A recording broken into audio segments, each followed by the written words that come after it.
Secara rasminya, Pharma Fest 2025 at Perak telah melabuhkan tirai.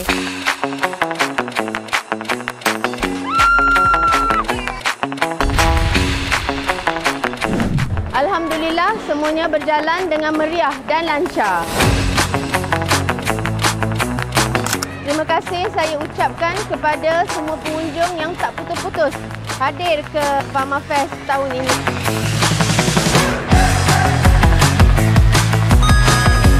Okey, sambutan daripada hari pertama sehingga hari terakhir ni amat-amat menggalakkan dengan tetamu dan pengunjung yang tidak henti-henti datang. Kali ini sambutan memang begitu hebat. Tahun ini rasanya tahun yang paling terbaik penganjuran Pharma Fest.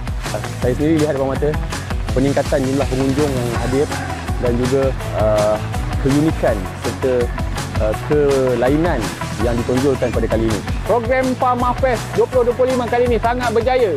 Okey, Pharma Fest tahun ni yang terbaik dan sangat-sangat awesome. Sebab sambutan sangat memberasakan. Memang daripada hari pertama sampailah hari kelima memang meriah. Saya sangat tak sangka sebab apa crowd sangat ramai daripada hari pertama sehingga hari terakhir malam ni sangat ramai. Daripada awal sehingga akhir, jualan sangat-sangat melonjak naik. Nak berterima kasih kepada tim Agro Bazaar Online kerana memberi peluang kepada kami untuk menjual produk di apps Agro Bazaar Online dan dapat membantu kami menambah lagi sale kami dengan menggunakan voucher yang diberikan oleh Pharma untuk pelanggan-pelanggan kami. Sambutan orang sangat menggalakkan. Seronok berniaga kat sini. Ramai sangat orang hari ini. Pharma Perak memang the best untuk Pharma Fest tahun ini.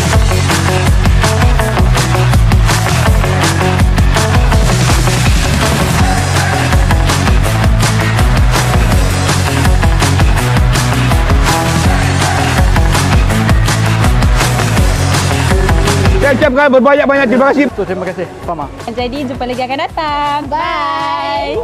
Jumpa lagi tahun hadapan di Pharma Fest 2026 at Perak.